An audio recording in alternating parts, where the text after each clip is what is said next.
नमस्कार दोस्तों। आज अपन बात करेंगे रिसर्च की। ठीक है, रिसर्च मतलब होता है अनुसंधान, है ना। अपन इसको अनुसंधान भी बोल देते हैं। और अनुसंधान मतलब ये होता है कि जो अपने पास में जो कोई ज्ञान है उस ज्ञान के ऊपर और अपन प्रयोग करके और उसमें से और उसमें नई नई चीज़ों को खोजना और उसके अंदर ऐड करना, उसको अपन बोलते हैं अनुसंधान। तो आयुर्वेद के क्षेत्र में भी बात करें तो अपन आज के दिन जो आयुर्वेद देख रहे हैं ये आज से काफ़ी समय पहले जो है ऐसी नहीं थी, कहीं ना कहीं कम थी। फिर नए, जैसे अगर अपन द्रव्य गुण की बात करें तो उसमें नई नई औषधियाँ, अपन ने नई औषधियाँ खोजी, उनके प्रभाव देखे और उससे फिर नए रोगों का जो है वो इलाज जो है अपन ने देखा। तो इस प्रकार से इसको अनुसंधान बोलते हैं, रिसर्च किए जाते हैं। ठीक है, तो इसी प्रकार से अपन आज का जो अपना टॉपिक है ये अपन लेंगे आयुर्वेदिक अनुसंधान की संक्षिप्त ऐतिहासिक पृष्ठभूमि कि जो आयुर्वेद में जो अनुसंधान हुए हैं उनकी हिस्ट्री क्या रही है, कहाँ से शुरुआत हुई है ना, आयुर्वेद के क्षेत्र में अनुसंधान की। तो वो सारी अपन बातें देखेंगे यहाँ पे। तो काफ़ी इंपॉर्टेंट क्वेश्चन है ये, बहुत बार पूछा जाता है एग्जाम में, डायरेक्ट ही आता है, 10 से 15 नंबर में भी आ जाता है। ठीक है, तो सबसे पहले अपन देखेंगे आयुर्वेद अवतरण। तो आयुर्वेद अवतरण पहले अपन देख चुके हैं। तो इसमें अपन ने देखा कि साहब परमपिता जो ब्रह्मा थे उन्होंने स्मरण किया था सबसे पहले आयुर्वेद का, और स्मरण करने के बाद इनको जो नॉलेज था वो उन्होंने दक्ष प्रजापति को प्रसारित किया और आगे से आगे इन्होंने अश्विनी कुमारों को दिया और इन्होंने भी अपने स्तर पे अनुसंधान किया इन पे और जो उनकी चीज़ों को देखा और उसको फिर आगे इंद्र को ये ज्ञान दिया। तो इंद्र अपन जानते हैं स्वर्गलोक के जो देवता थे। ठीक है, तो इसका मतलब स्वर्गलोक में आयुर्वेद का ज्ञान था और जो था वो किसमें, ऋग्वेद में था। ठीक है, ऋग्वेद के अंदर लिखित रूप में था। ठीक है, तो ये यहाँ तक की बात हुई आयुर्वेद अवतरण में। अब इसके बाद अपन गए कि स्वर्गलोक में स्थित आयुर्वेद चिकित्सा का उल्लेख अपने को कहाँ मिलता है, ऋग्वेद में मिलता है। ठीक है, अगली बात, स्वर्गलोक से आयुर्वेद चिकित्सा विज्ञान महर्षियों द्वारा पृथ्वीलोक पर लाया गया। तो पृथ्वीलोक पर क्या हुआ कि जो ऋषि मुनि थे वो जो है पृथ्वीलोक पर लाए थे स्वर्गलोक से। वो कैसे लाए थे वो अपन देखते हैं। तो अपन कहते हैं कि साहब पुरुषार्थ चतुष्टय। ठीक है, तो इसमें कौन कौन सी चीज़ें आती हैं, धर्म, अर्थ, काम, मोक्ष। तो इनकी प्राप्ति के लिए जो अपन कलयुग जो है उस समय तक शुरू हो चुका था, तो इनकी प्राप्ति के लिए जो मनुष्य है उसका जन्म हुआ धरती पे जन्म हुआ, पृथ्वी पर जन्म हुआ। अब जो है ये जो पुरुषार्थ चतुष्टय हैं इनकी प्राप्ति के लिए किस चीज़ की आवश्यकता होती है, स्वस्थ आयु की आवश्यकता होती है। और उस समय जो मनुष्य था उसको विभिन्न प्रकार के विकारों ने जो है वो ग्रसित हो गया था मनुष्य। तो उनकी ट्रीट करने की मंशा से जो महर्षि थे वो उन्होंने क्या किया, स्वर्गलोक से जो है आयुर्वेद के नॉलेज को पृथ्वीलोक पर लाने की सोची। ठीक है, तो वो उन्होंने देखा कि साहब जो ये स्वस्थ आयु किससे मिल सकती है, आयुर्वेद चिकित्सा से मिल सकती है।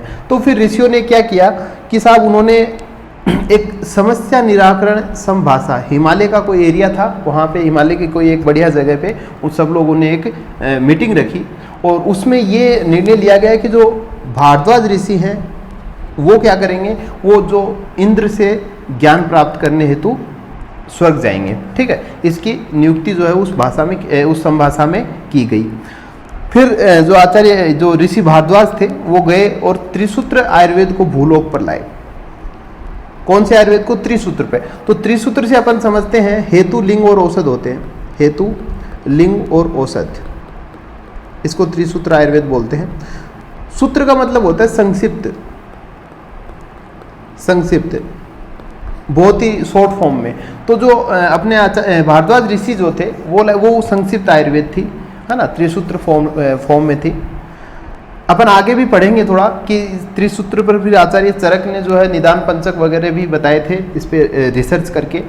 ठीक है, तो अपन बात करें त्रिसूत्र आयुर्वेद के सैद्धांतिक पक्ष को, जो उसके सिद्धांत से उसके, है ना, उनको सम्यक रूप से समझकर तथा इसको कर्माभ्यास से समृद्ध कर महर्षि ने, कौन से महर्षि, भारद्वाज ऋषि जो थे, उन्होंने अन्य ऋषियों को प्रदान किया। तो उन्होंने देखा कि हाँ साहब इसके कौन कौन से चीज़ें इसमें बताई गई उन सबको समझा और आगे ऋषियों को दिया, और जो ऋषि थे उन्होंने भी उसके ऊपर फर्दर अनुसंधान किए, है ना, और उसके बाद उन्होंने अपने शिष्य पर शिष्यों को दिया, और उसके बाद आज तक ये श्रृंखला जो है लगातार चलती आ रही है। अपन भी जैसे अपने टीचर से पढ़ते हैं, फिर और आगे से आगे जो है नॉलेज जो है वो ट्रांसफ़र होता रहता है। ठीक है, तो ये आयुर्वेद का।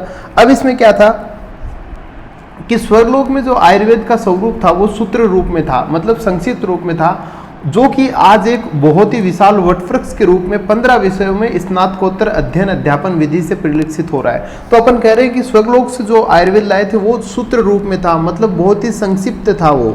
लेकिन आज जो अपन पढ़ रहे हैं, आज अपन जानते हैं कि 15 सब्जेक्ट्स में अपन क्या कर रहे हैं, पीजी कर रहे हैं, है ना, पोस्ट ग्रेजुएशन करते हैं। तो वो किस चीज़ की देन है? ये अनुसंधान की देन है। इन पे आगे से आगे फर्दर क्या किया गया, देखा गया, विषयों को समझा गया और उनके बारे में उसको नॉलेज को और इंक्रीज किया गया। ठीक है, तो वो आज के दिन जो है इतना दिख रहा है अपने को अनुसंधान।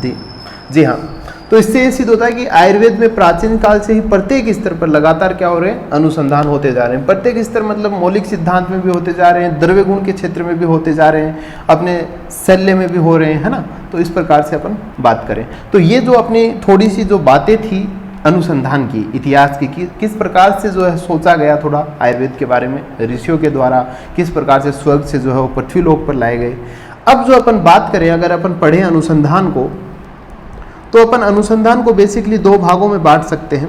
तो किस प्रकार से बांटे कि सबसे पहले अनुसंधान के स्वरूप के 2 प्रकार हो सकते हैं। एक तो वो जो साहित्य में जो अनुसंधान हुए हैं उनमें जो अपने को साहित्यों में लिखित रूप से जो अनुसंधानों की जानकारी मिलती है वो, और एक होता है कि आयुर्वेद के पर्टिकुलर फील्ड्स में जो अपने को अनुसंधान मिलता है वो, जैसे कि पर्टिकुलर द्रव्य गुण में बात करें, मौलिक सिद्धांत में बात करें, तो इस प्रकार से अलग अलग क्षेत्रों में कैसे।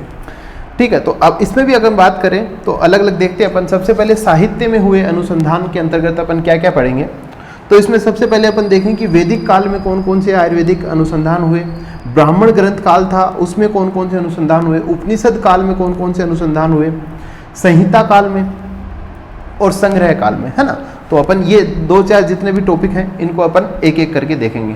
ठीक है, इसके अलावा बात करें, दूसरा जो पॉइंट था आयुर्वेद क्षेत्रों में हुए अनुसंधान, मतलब कि मौलिक सिद्धांत में, पर्टिकुलर भेषज कल्पना में, है ना, अलग अलग कल्पनाओं की बात करें, द्रव्य गुण के क्षेत्र में अलग अलग औषधियों की बात करें, रोग व चिकित्सा के क्षेत्र में, है ना। तो ये थोड़ा विशेष है, तो इन पे भी अगर अपन बात करेंगे कि इस प्रकार से अनुसंधान हुए हैं। ठीक है, तो सबसे पहले अपन बात करेंगे वैदिक काल में आयुर्वेद में अनुसंधान, है ना। वैदिक काल में तो वेद अपन जानते हैं 4 वेद हुए थे। ठीक है, ऋग्वेद, अथर्ववेद, सामवेद और यजुर्वेद। तो अपन बात करें इसमें सबसे पहले, इसमें जो ऋग्वेद और अथर्ववेद जो है ये जो है विशेष रूप से इनके अंदर जो है आयुर्वेद उपलब्ध है। ठीक है, तो अपन जनरली यहाँ पे एक यजुर्वेद और है जिसके बारे में अपन थोड़ा बहुत देखेंगे, बाकी जो विशेष रूप से देखेंगे वो ऋग्वेद और अथर्ववेद ही देखेंगे। ठीक है, तो इसमें देखें किस प्रकार से वैदिक काल में अनुसंधान हुए। तो इन्होंने सबसे पहले कहा कि औषध द्रव्यों के संदर्भ में क्या क्या चीज़ें अपने को देखने को मिलती हैं। तो इन्होंने बताया कि साहब जो ऋग्वेद है, ऋग्वेद में 67 औषध द्रव्यों का जो अपने को वर्णन देखने को मिलता है। यजुर्वेद में 82 औषध द्रव्य देखने को मिलते हैं, और अथर्ववेद में जो है 289। कहने का मतलब अथर्ववेद में काफ़ी कुछ जो है वो बहुत, इनके कंपैरिजन में बहुत ज़्यादा अथर्ववेद में आयुर्वेद अपने को ज़्यादा देखने को मिलता है। इसीलिए जो आयुर्वेद जो है उपवेद माना जाता है, किसका? अथर्ववेद का। ठीक है, उपवेद। जी हाँ, तो इसमें ये तीनों जो हैं संख्याएं जो हैं वो याद रख लेनी है कि इसमें 67 है, इसमें 82 है, इसमें 289 है। ठीक है, इसके बाद अपन अगली बात करेंगे रोगों के संदर्भ में। ये तो था औषध के संदर्भ में, ये है रोगों के संदर्भ, कौन कौन से रोगों का वर्णन अपने को देखने को मिलता है। तो सबसे पहले ऋग्वेद की बात करें अपन, तो ऋग्वेद में राजयक्ष्मा, ग्राही, पृष्ठामय, हृदरोग, चर्म रोग, बंधत्व और खालित्य, इतने रोगों की चर्चाएं हुई। यजुर्वेद में बात करें तो सलीपद, कुष्ठ, स्वयथु और ब्लास। ब्लास जो है थोड़ा सा इंपॉर्टेंट टर्म है, क्योंकि ब्लास जो है यजुर्वेद में एक रोग का नाम है, लेकिन अभी अगर अब आगे देखेंगे अपन तो उसमें ब्लास को कफ का नाम दिया गया है, कफ को ब्लास कहा गया है। अथर्ववेद की बात करें अपन, कास, हरिमा, किलास, जलोदर, गणमाला, मूत्राघात, अस्मरी, अर्बुद, विषम जवर, मद, मूर्छा, छर्दी, उरुघात। तो तो ये कुछ रोग हैं जो जिनकी अपने को वर्णन मिलता है अथर्ववेद में। ठीक है, इसके बाद अपन बात करेंगे ऋग्वेद और जो अथर्ववेद दोनों ही वेदों में त्रिदोष को क्या कहा गया है, त्रिधातु कहा गया है दोनों ही वेदों में। लेकिन अथर्ववेद की बात करें तो इसमें वात के 5 भेदों का भी अपने को क्या मिलता है, उल्लेख मिलता है। इसके अलावा अथर्ववेद में पित्त को मायु कहा है, पित्त को क्या कहा है, मायु कहा है, और कफ को ब्लास कहा है। ठीक है, इससे पहले अपन ने यजुर्वेद में पढ़ा कि कफ को जो है, ये ब्लास जो है एक रोग बताया उन्होंने यजुर्वेद में। इसके बाद अपन देखते हैं, पर्टिकुलर पढ़ेंगे अपन ऋग्वेद के बारे में, और इसके बाद अपन पढ़ेंगे अथर्ववेद के बारे में। तो सबसे पहले ऋग्वेद की अपन बात करें तो ऋग्वेद में साहब 3 प्रकार के विकार बताए हैं और 3 प्रकार की औषध बताई हैं।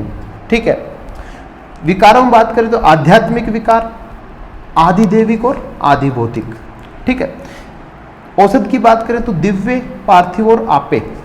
ठीक है, दिव्य मतलब है ना, विशेष शक्तियों से उत्पन्न की गई हूँ।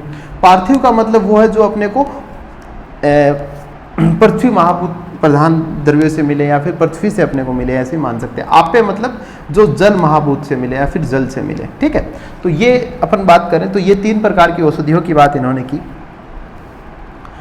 इसके बाद शल्य विधा में, ऋग्वेद की बात करें तो शल्य विधा में उस समय क्या कुछ था, तो उस समय जो अंग प्रत्यारोपण था वो अपने को ऋग्वेद में वर्णन देखने को मिलता है ना। ये सारी बातें ध्यान रखनी है, कहाँ क्या क्या है। काय चिकित्सा की बात करें तो उसमें 2 प्रकार की, एक तो सामान्य चिकित्सा तो मिलती है, नो डाउट। अपन देखें कि रोगों के बारे में बता रखा है तो कहीं ना कहीं उनकी चिकित्साएं भी मिल ही जाएंगी। उसी प्रकार से संजीवनी विधा और रसायन, ये 2 चीजें भी काय चिकित्सा विशेष रूप से देखने को मिल रही है ऋग्वेद में। इसके बाद इन्होंने 2 प्रकार की चिकित्साओं की बात की है, एक है दोष प्रत्यनिक चिकित्सा और एक है व्याधि प्रत्यनिक चिकित्सा। अभी अपन आगे बात करेंगे, अथर्ववेद में भी 2 ही प्रकार की चिकित्साएं की बात की, लेकिन वो अलग हैं, अभी देखेंगे। सबसे इंपॉर्टेंट पॉइंट जो देखें अपन ऋग्वेद में वो है औषध सूक्त। औषध, ये अगर आप लिखें अगर तो औषध सूक्त नाम बिल्कुल भी नहीं भूलें। औषध सूक्त क्या था कि औषधियों के स्वरूप, स्थान, वर्गीकरण, उनके कर्मों व प्रयोगों का स्पष्ट उल्लेख औषध सूक्त के अंदर मिलता है। कौन कौन सी औषधियों का स्वरूप, औषधियों के स्थान, वर्गीकरण, उनके कर्मों व प्रयोगों का स्पष्ट उल्लेख औषध सूक्त में मिलता है। ठीक है, काफी महत्वपूर्ण पॉइंट है। इसके बाद अपन अगली चीज देखें, अथर्ववेद। ऋग्वेद में इतना सफिशिएंट है, आप देखोगे तो उसमें कुछ थोड़ा और मिल जाएगा, लेकिन जो अपन कहें एक्सट्रैक्ट है, जो बेस्ट प्रोडक्ट है वो अपन यहाँ पे बता रहे हैं। अथर्ववेद की बात करें तो अपन ने पहले ही बात की है, जो आयुर्वेद जो है, क्योंकि अथर्ववेद में बहुत ज़्यादा आयुर्वेद के बारे में अपने को वर्णन मिलता है, इसलिए अपन कहते हैं कि साहब अथर्ववेद का उपवेद कौन है, आयुर्वेद है। दूसरी चीज़ है, अथर्ववेद के समय कौन कौन सी चीज़ों का पता था, तो शरीर, अग्नि, पाचन क्रिया और धातु व्यापार का ज्ञान जो है अथर्ववेद में था। ठीक है, तो कहा कि साहब अग्नि जो है वो क्या करती है, अग्नि का ज्ञान था तो वो क्या करती है, भोजन का पाचन करती है। ठीक है, धातुएं कितनी होती है, 7 होती हैं, और जो अंतिम धातु शुक्र जो होती है वो क्या करती है, संतान उत्पत्ति में सहायक होती है। ये सारा नॉलेज जो है वो अथर्ववेद के समय था। अगली बात अपन करें कि सभी धातुओं का जो सार भाग है वो ओज होता है। ठीक है, ओज का ज्ञान भी था अथर्ववेद में। कृमियों की आकृति, कृमि बोलते हैं बैक्टीरिया को, है ना, बैक्टीरिया। कृमियों की आकृति, भेद, अधिष्ठान का ज्ञान था। बच्चों के जो कृमि होते हैं, है ना, एस्केरियासिस वगैरह जो अपन पढ़ते हैं, उनका ज्ञान था।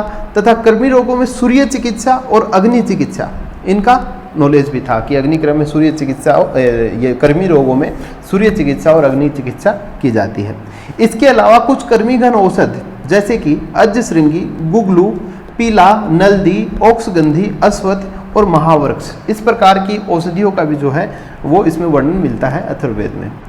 इसके बाद अपन बात करें, अथर्ववेद में भी 2 प्रकार की ही चिकित्सा की बात देखने को अपने को मिलती है। लेकिन पहले जो अपन ऋग्वेद में अपन ने देखा था, ऋग्वेद में अपन ने कहा था कि दोष प्रत्यनिक और दूसरी थी व्याधि प्रत्यनिक, ये 2 चिकित्साओं की बात अपन ने की थी। लेकिन अथर्ववेद में अलग है, देव व्यपाश्रय और युक्ति व्यपाश्रय। तो इसमें क्या है, युक्ति पे आश्रित हो और एक ये देवीय शक्तियों पे, होम, हवन, बलि वगैरह, ये सब जो है, ये सब ऋग्वेद में नहीं था, अथर्ववेद में इनकी उत्पत्ति हुई थी, है ना। होम वगैरह अपन हवन करवाते हैं, इन सब से भी ये जो चिकित्सा की जाती है ना।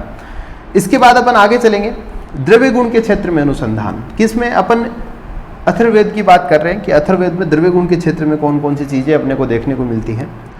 तो इसमें देखिए कहा गया कि वात रोगों में घृतनस्य, हृदरोग और कामला में हृद्रोदन मतलब हल्दी का पानी, श्वेत कुष्ठ की बात करें तो भृंगराज, हरिद्रा व नीली के पुष्प का लेप श्वेत कुष्ठ में, गंडमाला में शंख का लेप, रक्त विश्रावणार्थ तो जलोका वगैरह का जो प्रयोग है वो भी इसमें होने लग गया था अथर्ववेद में। मूत्र पुरुष अवरोध की बात करें तो हरितकी का प्रयोग, कल्याणकारक वातनाशक औषध पीपली को कहा गया था। ठीक है, कल्याणकारक वातनाशक औषध पीपली को कौन से वेद में कहा गया? अथर्ववेद में। ठीक है, गर्भधारणार्थ बात करें तो अपामार्ग और कृष्णपर्णी, मांस रोहण की बात करें तो रोहिणी। तो ये सारी चीज़ें जो है अपने को अथर्ववेद में देखने को मिलती हैं। इसके बाद अपन बात करें शल्य चिकित्सा के क्षेत्र में अनुसंधानों की, तो शल्य विज्ञान व प्रसूति विज्ञान में स्त्री जनांगों का ज्ञान जो था उस अथर्ववेद में हो गया था। सुख प्रसव हेतु मंत्र चिकित्सा भी आ गई थी। गर्भ व गर्भिणी को अकारांत करने वाले जीवाणु को ज्ञान जो है वो हो गया था। प्रसव में योनि भेदन जिससे कि प्रसव जो है वो आसानी से हो सके, अपची में सलाका से वेदन और मूत्र अवरोध में भी सलाका से मूत्र निष्कासन, इन सब चीज़ों के बारे में अथर्ववेद में नॉलेज हो गया था। इसके अलावा अपन विशेष बात अगर कोई देखें तो इसमें विश्व विज्ञान, शालाक्य, भूत विद्या, रसायन और वाजीकरण का भी ज्ञान जो है अथर्ववेद में चिकित्सकों को हो गया था। तो यहाँ पे अपन देखें तो यहाँ पे अपन ने शल्य की बात की है ना, काय चिकित्सा की अपन ने बातें की हैं, तो बहुत सारी बातें की। तो लेकिन यहाँ पे ऐसा था कि संपूर्ण जो अष्टांग आयुर्वेद था, अष्टांग आयुर्वेद जो था वो हालांकि पूर्ण रूप से परिपक्व नहीं हुआ था, हालांकि पूरा डेवलप नहीं हुआ था अष्टांग आयुर्वेद, काय बाल ग्रह ऊर्ध्वांग शल्य दंष्टा जरावर्षान, तो पूरे तो नहीं हुए थे। लेकिन अगर अपन देखें जैसे अगध तंत्र इसमें आ गया है, शालाक्य इसमें आ गया है, शल्य की बात हो चुकी है, भूत विद्या इसमें आ गया है, रसायन आ चुका है, वाजीकरण आ चुका है, तो कहने का मतलब जो अष्टांग आयुर्वेद का ज्ञान है वो अथर्ववेद में हो गया था। तो पूछे जाए कि अष्टांग आयुर्वेद का नॉलेज था क्या अथर्ववेद में? हाँ था, लेकिन अष्टांग आयुर्वेद जो है वो पूर्णतया विकसित नहीं हो पाया था वहाँ तक, लेकिन नॉलेज हो गया था। जी हाँ, तो अभी अपन इतनी ही बातें करेंगे यहाँ पे। तो बहुत बहुत धन्यवाद आपने देखा उसके लिए। बाकी आप चाहो तो हमसे जुड़ सकते हो, और भी आपको कोई समस्या रहती है वो आप तुरंत बोलिएगा, ज़रूर आपकी कोशिश की जाएगी कि समस्या का समाधान करें। और इसके अलावा आप इंस्टाग्राम वगैरह पे भी आप जा सकते हैं। ठीक है, जी हाँ, और बाकी डिस्क्रिप्शन देखते रहें, कोई ज़रूरी बात होगी तो वहाँ पे हम लिख देंगे। कोई भी समस्या आती है, कोई चीज़, कोई सुझाव ज़रूर दीजिए अपना। जी हाँ, बहुत बहुत धन्यवाद।